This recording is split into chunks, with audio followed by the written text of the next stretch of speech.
Il faut comprendre par là que ce n'est pas la bonne. Non, c'est pas que c'est pas la bonne, c'est dit que c'est pas ta pointure. Bon, c'est pas la bonne en soi. Non, c'est pas la bonne, c'est pas ta pointure.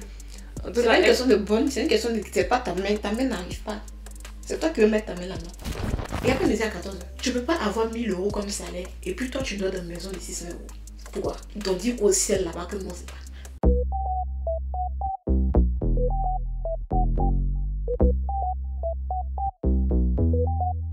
No way.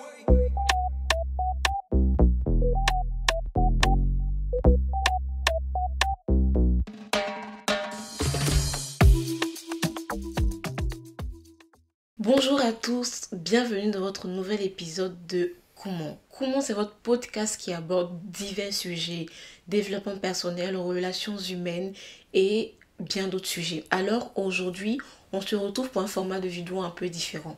Nous allons parler argent et nous allons partir de différentes situations qu'on a l'habitude de vivre en tant que jeune ou en tant que personne dans la société, et nous allons essayer de débattre sur chaque situation et trouver des conseils et des solutions à chaque situation. Donc la première situation qui nous vient, c'est je ne vais plus au resto avec mes amis parce que je suis économe. Qu'est-ce que tu en penses?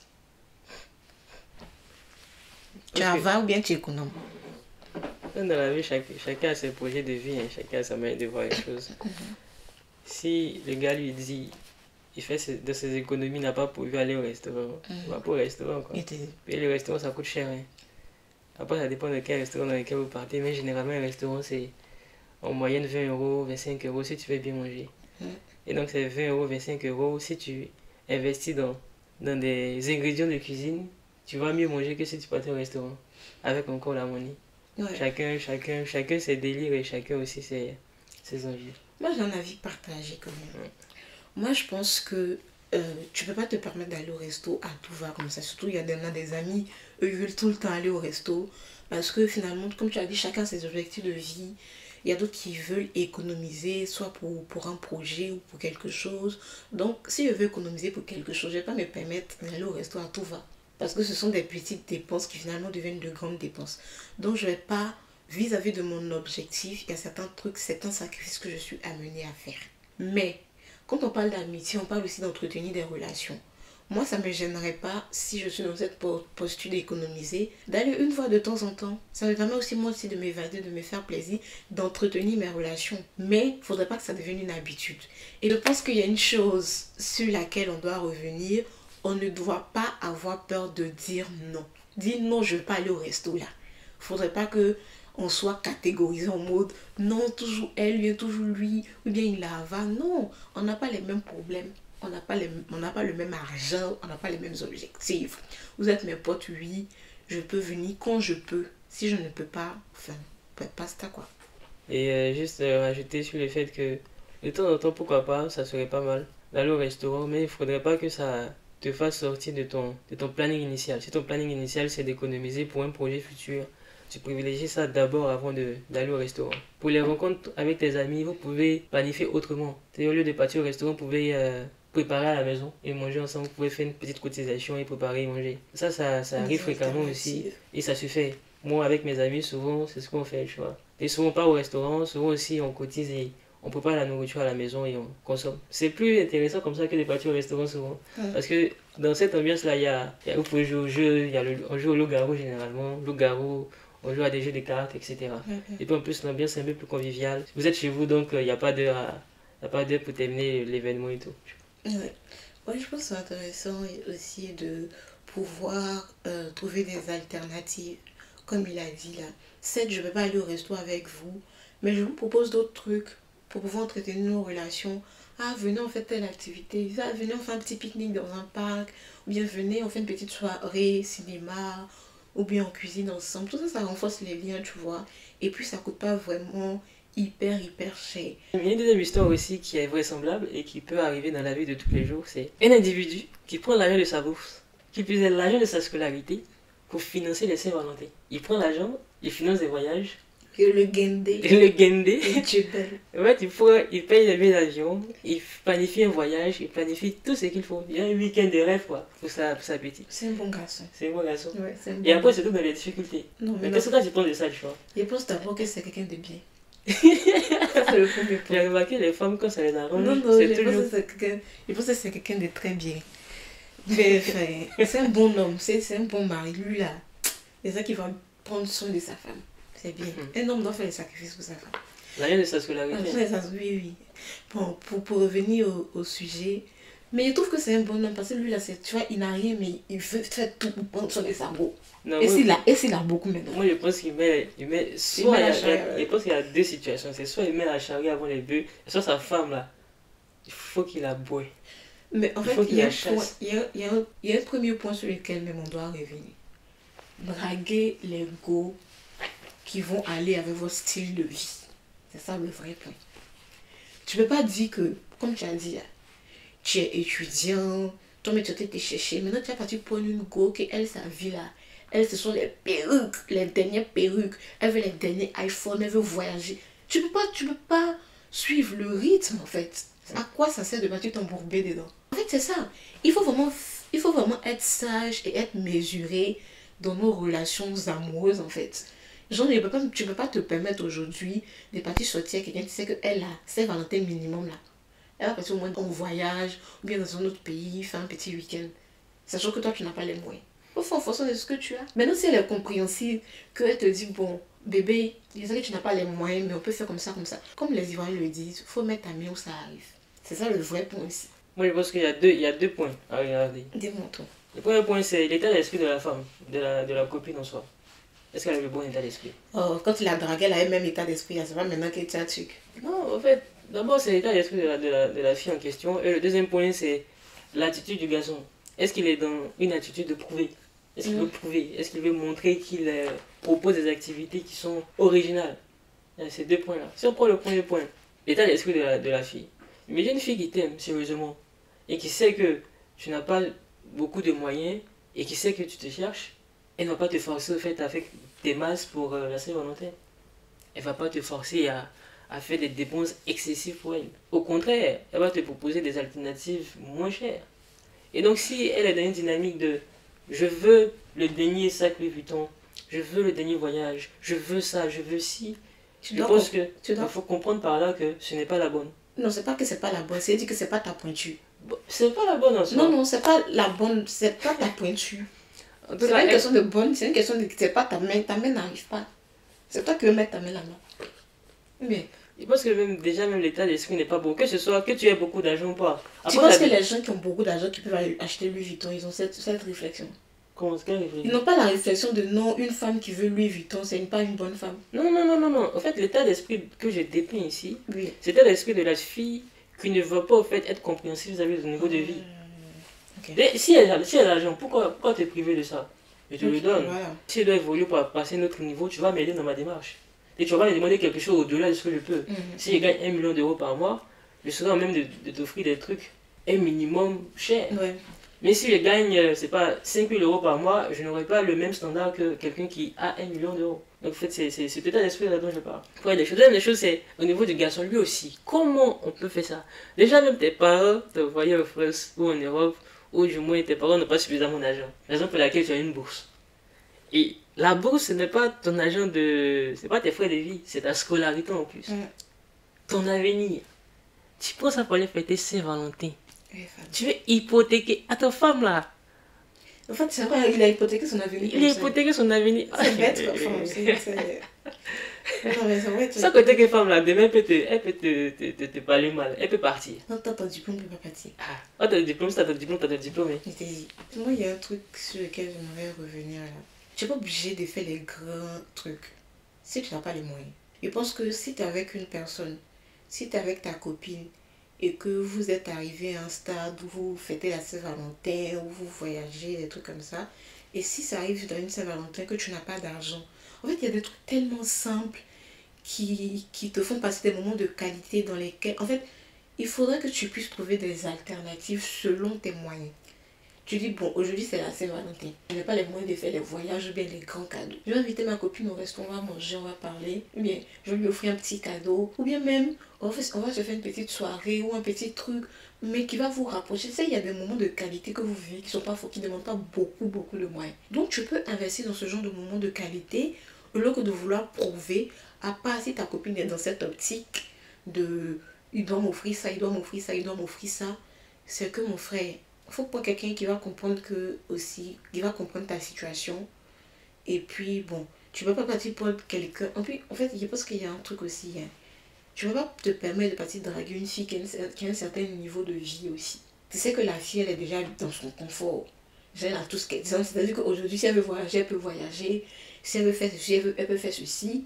Et puis, quand toi, tu vas venir, tu vas dire, bon, puisque moi, je n'ai pas les moyens, elle doit se conformer à moi, mon style de vie. Donc maintenant, on ne voyage plus. Je vais trouver quelqu'un qui est arrêté. Je veux la faire. En fait, c'est ce qu'on disait la dernière fois, en fait. C'est comme si tu veux la tirer. C'est pas une question de qu'elle n'est pas bonne. C'est une question que toi, tu n'es pas bon pour elle aussi. Parce que tu la fais régresser plutôt que avancer, tu vois. C'est ça aussi. Parce qu'on est là en mode, oui, elle va pas te comprendre, matérialiste. Mais non, si tu viens trouver quelqu'un dans son confort, tu dois lui apporter un plus, mais pas un moins, tu vois. Le début de ce que tu as dit, c'est intéressant, mais je suis pas tellement d'accord. La fin, je suis d'accord. En fait, tu dois apporter un plus.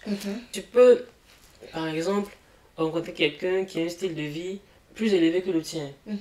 L'aide que tu apportes à quelqu'un ne se trouve pas forcément au niveau financier. Okay. Peut se trouver autre part.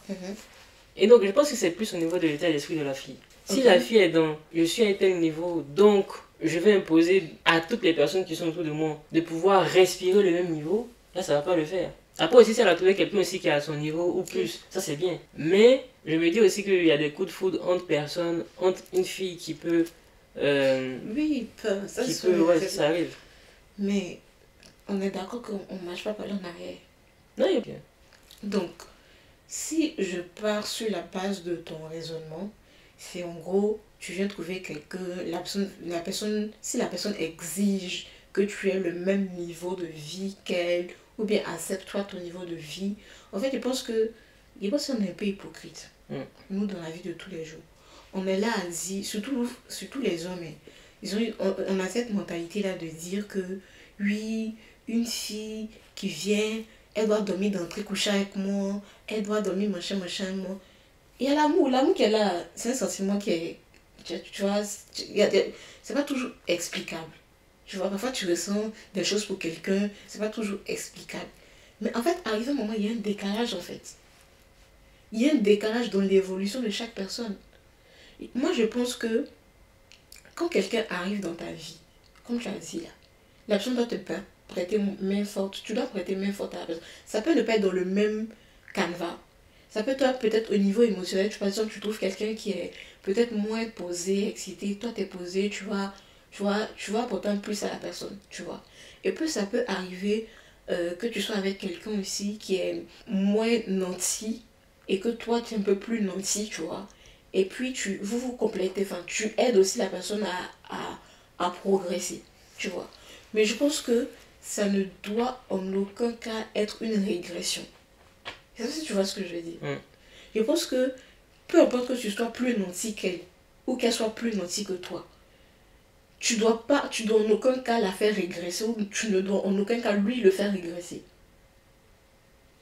C'est pas une question de genre, bon, comme j'ai plus d'argent que lui, et il doit avoir forcément plus d'argent. En fait, non. Peut-être que tu as plus d'argent qu'elle. Elle a moins d'argent que toi, tu vois. Mais comme tu as dit la dernière fois, quand j'ai pris l'exemple de quelqu'un qui est assis et puis quelqu'un qui a arrêté, la personne qui a arrêté doit tirer la personne. Toi, mais tu as dit, mais ça peut être dans le cas inverse. C'est-à-dire que la personne qui a arrêté, la personne qui a assis peut te tirer vers le bas pour que tu t'asseyes, tu vois. Donc en fait, ce que je t'ai dit, c'est te dire que ça doit t'amener dans le sens positif que aller dans le sens négatif. Sinon, soit toi, ça t'arrange pas, ça t'arrange pas non plus, tu vois. Donc c'est ce que j'essaie de dire en fait. Dans le choix d'un conjoint, la question fondamentale qu'il faudrait se poser, parce que en soi, l'engagement jusqu'au mariage, c'est une décision qu'il faudra assumer avec beaucoup de responsabilités. C'est est-ce que la personne qui est en face de moi est une aide ou pas? C'est la question fondamentale à se poser. Si tu n'es pas une aide pour moi, pourquoi s'engager jusqu'au mariage? Ou pour le mariage, tu vois. Mais après, il y a des situations qui changent, il n'y a rien. Tu as trouvé aujourd'hui, tu es marié, tu tombes sur un homme qui a peut-être beaucoup d'argent aujourd'hui, qui est bien, et puis le lendemain, les situations peuvent s'inverser. Hein. Oui, c'est... Comme tu peux tomber sur une fille Peut-être qu'il y a plus d'argent que toi et puis dans quelques années, tu as beaucoup plus d'argent qu'elle. Je pense que aussi on doit avoir cette mentalité de dire qu'il n'y a rien qui est acquis en fait. Je pense que c'est vraiment une question de mentalité de se dire je ne suis en aucun cas supérieur à toi, tu es en aucun cas supérieur à moi. Au niveau financier surtout. Parce que l'argent, comme on dit, l'argent c'est un esprit. Aujourd'hui, je peux gagner plus que toi, demain tu peux gagner plus que moi. Tu te retrouves dans une situation où tu n'arrives plus à supporter le rythme de vie de quelqu'un, tu te retires tout simplement, tu n'as pas besoin de t'endetter pour la personne, mais de te créer des problèmes pour la personne. Ça sert à rien. Pour le troisième sujet, on dit mon salaire est petit, mais mes dépenses sont énormes. Donc, j'ai même pas la possibilité de pouvoir économiser. Mon salaire est trop petit, il y a trop de problèmes. Non, c'est ça. C'est la situation qui est là. Qu'est-ce que ça fait? Comment tu dois faire quand tu penses que ton revenu est un peu moins par rapport à l'étendue de tes dépenses?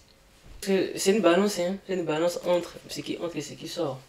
Si ce qui entre est inférieur à ce qui sort, la balance sera déficitaire. Et je me suis aussi rendu compte que plus tu grandis, il y a un minimum qui s'impose à toi. Et plus tu grandis, plus tu as des responsabilités, plus il y a un minimum. Et tu peux pas descendre au-delà de ces minimums-là. En tout cas, si tu es un jeune qui est loin de ses parents, tu vois qu'il aura forcément la charge liée au loyer, forcément la charge liée à la nourriture, forcément la charge liée aux dépenses, aux abonnements, etc. Ça, tu ne pourras pas t'en défaire. Il y a des abonnements que tu pourras enlever, mais par exemple, l'abonnement téléphonique, tu as besoin de ça pour appeler, tu as besoin de ça pour te connecter. Donc, plus tu évolues, plus il y aura des dépenses qui seront minimales. Et donc, il y a deux options. La première option qu'on peut observer, c'est soit ce qui entre est inférieur à ce minimum-là. Okay. Et dans ce cas-là, la seule option que tu pourrais faire, c'est d'augmenter tes revenus. Question d'équilibrer un peu la chose et de pouvoir dégager de l'épargne. Deuxième option, ou du moins un deuxième cas de figure, c'est que tu as plus que le minimum et en même temps, tes charges sont égales à tes entrants. Dans ce cas-là, il faudra diminuer tes dépenses, soit en réduisant les abonnements qui sont inutiles. Par exemple, je ne sais pas si tu as Netflix ou bien si tu as Amazon, pourquoi pas te désabonner de ces plateformes-là. Question de pouvoir faire un peu d'économie. Donc moi je vois ces deux cas de figure. Le cas de figure où tes ressources, ou du moins ce que tu reçois, est complètement en deçà de ce que tu devrais avoir. Le deuxième cas, c'est où tu dépenses autant que ce que tu gagnes. Il faut savoir être équilibré dans notre consommation. En économie, en finance, il y a ce qu'on appelle des profils consommateurs. Tu dois te connaître. Tu dois connaître tes habitudes de consommation. C'est important en matière de gestion des finances personnelles. Quand on dit que la connaissance de soi, si tu ne te connais pas, il y a des trucs que tu... C'est exactement ça dans les finances. Et en économie, on dit que ton profil consommateur dépend de plusieurs facteurs. Ça dépend de ta zone géographique, ça dépend de ton éducation, ça dépend de plein de choses. Mais ça dépend surtout de ton style de vie, ça dépend de tes revenus, tu vois. Et si ton profil consommateur, tu as ton profil consommateur, moi je suis un jeune de 20 ans, j'ai telle dépense à faire par mois, j'ai tel truc à faire par mois, voici comment je consomme, je suis impulsive, ou bien non, j'ai un peu de retenue, ou bien non, je fais ceci, je fais cela. Ça te permet de trouver toi ton profil consommateur. Et ensuite, ce qui est important, c'est pouvoir rediriger ton profil consommateur vers ta manière, c'est pouvoir affiner ton profil consommateur à tes revenus en fait. Donc, si aujourd'hui, comme tu as dit là, tu gagnes un certain revenu et que tes dépenses sont beaucoup plus élevées que ton revenu, il y a deux cas qui sont importants à truc. Le premier cas, il faut baisser tes dépenses. Il n'y a pas de à 14 heures. Tu ne peux pas avoir 1000 euros comme salaire et puis toi tu dors dans une maison de 600 euros. Pourquoi? Ils t'ont dit qu'au ciel là-bas que non, c'est pas. Le premier cas, c'est de diminuer ses dépenses. Il faut que tu affines tes dépenses par rapport à ton revenu. Et même dans les profils consommateurs, il y a plusieurs méthodes de répartition. Donc, il y a ça que vous connaissez, genre 50, 30, 20. Bon, après, ça dépend de chaque personne. Il y a 50, 50. Enfin, il y a plusieurs répartitions. Donc, tu vois, il faudrait que tu puisses avoir la décence, en tout cas, le réflexe de pouvoir adapter ton style de dépense à tes revenus en fait. Donc, si tu penses aujourd'hui que tes dépenses sont élevées, que ton revenu déménage, va dans une maison, si tu gagnes 1000 euros, que ton revenu aujourd'hui est 10, va dans une maison de 350 mais 400 euros, je sais pas. À qui t'as changé de ville? Je sais pas. J'ai abordé le point de minimum là. Il y a des endroits Oui, Tu peux qui pas- t'a changé de ville, qui t'a changé de tu peux pas quartier. avoir un Tu peux, minimum, tu peux aller, tu n'es pas obligé d'habiter à Paris, tu peux aller habiter à Pépette-les-Oies. Ça fait quoi? c'est dans quel département? Pépette-les-Oies. Et je t'ai dit toujours que c'est une expression qui veut dire loin. Ah, Mais Ah, effectivement, ah, c'est un ah, peu. Le plus important, c'est affiner tes dépenses en fonction de ton revenu. Il faut adapter tes dépenses à ton revenu. Il n'y a pas de magie en fait. Ça, c'est la première option pour moi. Et la deuxième option, il faut chercher des revenus complémentaires. Si tu trouves que tes dépenses sont supérieures à ton revenu, trouve des revenus supplémentaires. Il faut chercher un deuxième boulot. Il y a ce qu'on appelle en économie, il y a ce qu'on appelle des revenus actifs et il y a ce qu'on appelle des revenus passifs. Il faut pouvoir trouver des sources, par exemple, je prends l'exemple, si tu es salarié, tu sais que tu n'as pas, ton problème c'est le temps, tu n'as pas beaucoup de temps. Mais si tu es étudiant, tu sais que tu dois aller au cours et tout. Quelle activité tu peux faire à côté qui ne va pas te demander énormément de temps, mais qui va te permettre de faire entrer de l'argent. Tu vois. Pareil pour les salariés. Tu sais que, par exemple, il y a un type de revenus complémentaires qui est adapté aux salariés, qui ne sera pas adapté à quelqu'un qui a un truc standard. Tu sais que le salarié, il travaille pour quelqu'un qui n'a pas beaucoup de temps. Et puis surtout l'énergie.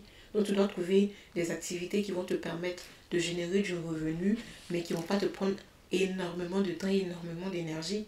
Pour l'étudiant, il y a tellement de possibilités. Tu peux faire des petits jobs étudiants. Moi, je connais une Google là. Elle va à l'école, mais elle est caissière à ses temps perdus. Parfois, elle fait les tours de SNCF. Enfin, tu vois, il faut pouvoir jauger entre je diminue mes dépenses complètement ou je trouve d'autres sources de revenus complémentaires. Et je pense que c'est important. le dernier sujet, c'est j'ai préféré m'acheter une PS5 au lieu de prêter à mon ami. Qu'est-ce que t'en penses? Ton ami voulait qu'on me fera. Oui. Peut-être c'était quelque chose de. Je moi, c'est vrai, peut-être quelque chose d'important. Non, mais si c'est que tu as de mauvaise foi, si ton ami est dans les problèmes, qu'il a une urgence, et puis toi tu as préféré acheter PS5. Mon cher, après ça dépend de vos relations. Si c'est ton ami qu'il a besoin d'aide depuis que toi tu achètes PS5, un temps PS5 ne va pas mourir, il ne va pas fuir. Ou peut-être qu'il est dans une situation d'urgence, il y a un problème quoi. C'est pas, peut-être c'était pas urgent aussi. C'est pas comme ça. Ouais. Si c'était pas urgent, enfin, tu avais le droit de te faire plaisir. Si ton ami voulait prendre ton argent pour envoyer sa go à quelque part, ben tu as raison. C'est pas le plus important. De toute façon, lui, il veut se faire plaisir. C'est ça, toi aussi, tu veux te faire plaisir, t'as acheté ta PS5. Ton ami voulait investir dans un projet à long terme. Oui, non, ça, il y a un problème. Tu n'as pas aidé ton ami dans les. Investir dans son couple. Dans son projet à long terme. Quand ils font leur couple, là, toi, tu es là-bas aussi. Ils se font plaisir. Non, toi aussi, tu vas te faire plaisir ta PS5. Donc, voilà. Peut-être. Non, si c'est pas un truc urgent, bien hyper important, mon cher, tu as raison. Mais si par contre c'est un truc urgent, il est dans les problèmes, ou bien il veut investir dans un projet, là, tu as fuck up. Je dis pas pourquoi pas. Tu as fuck up, ça veut dire que tu as mal fait. Après, les gens peuvent se dire, c'est mon argent, je fais ce que je veux, tu vois. Oui, c'est ça. Mais en fait, si tu as ami à quelqu'un et que la personne est dans les problèmes, c'est que tu peux aider la personne. C'est ça que c'est ton nom, tu fais ce que tu veux, tu donnes à qui tu veux. Ok. Mais la personne est dans les problèmes, il faut aider la personne. C'est de l'égoïsme en fait. C'est de l'égoïsme tout simplement. Mais si tu sais que c'est un ami qui n'est pas capable de faire ça pour toi. En fait, même à moi, il y a deux options dans la matière d'emprunt entre amis. Là. Quand tu prêtes un ami, crédit d'amitié, ça gâte l'amitié. L'argent gâte les amitiés. Surtout dans l'histoire des crises. Je pense qu'il faut éviter ça même entre amis. Non, faut me prêter ceci, après te donner. Ce sont des trucs à éviter. Parce que ça peut gâter l'amitié. Donc là, quand tu donnes l'argent à un ami, quand un ami vient en tout cas moi c'est comme ça que je fonctionne. Si un ami vient te demander de l'argent et que tu as ça et que ça va rien changer à ton truc, rien changer, c'est pas un montant vis-à-vis duquel tu es dépendant. Tu donnes, tu oublies. Quand tu donnes un emprunt à un ami, oublie. C'est comme ça que je fonctionne. Si il te donne, si tu viens me demander de l'argent, qu'il sait qu'il en a besoin, il te dit que je n'ai pas. Mais si il sait que tu as besoin, il sait de te donner. Mais j'oublie quand je te donne. Parce qu'il sait que l'histoire d'encaisser l'argent aux amis, c'est comme ça gâte l'amitié. Il y a deux sujets. D'abord, acheter une PS5. Je pense que une PS5, c'est bien pour se divertir, mais c'est pas tellement ce qui est le plus urgent. Et prêter à son ami, tout dépend des cas. Hein. Comme tu l'as dit, il y a deux cas. Si c'est très important pour ton ami, c'est une question de vie ou de mort. C'est une question de très au sérieux. Parce que ça, c'est c'est pas cher payé d'aider ton ami, quoi. Sachant aussi qu'il pourrait t'aider après. Ouais. Parce que la route tourne, hein. Pas parce que tu as l'argent aujourd'hui que demain tu vas avoir l'argent. Moi j'ai compris un truc dans la vie, c'est que si tu penses que ça ne va jamais t'arriver, ça pourrait t'arriver. En tout cas, on n'est jamais à l'abri au fait d'une situation imprévue. Donc aider, pourquoi pas, quand on a les moyens, quand on a la possibilité aussi. Voilà. Quitte à se soustraire un petit plaisir passager.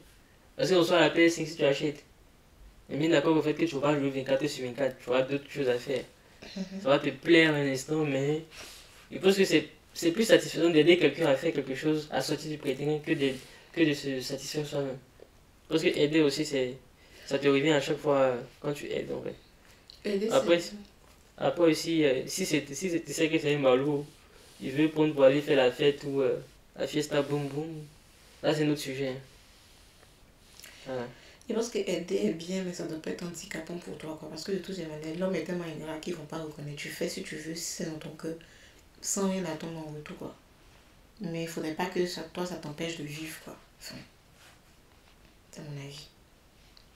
De toute façon, quand on Après tant d'années vécues sur la terre, parce qu'il y a longtemps, je vis sur la terre. Par expérience, je peux vous dire que faut pas t'handicaper pour aider quelqu'un parce qu'il ne va jamais reconnaître de toutes les manières. Et puis c'est toi qui auras mal si tu t'attends à une certaine reconnaissance. Donc aide si tu veux, si tu peux, sans rien attendre. Si tu peux pas, que tu as un truc, faut pas te tuer pour savoir. Si tu l'aides pas, quelqu'un d'autre va l'aider. On est beaucoup de milliards sur la terre. Tu n'es pas le seul sur la terre. Voilà ce que j'ai à dire. Bon, pour conclure, vous l'aurez compris, on a abordé différentes situations sur l'argent.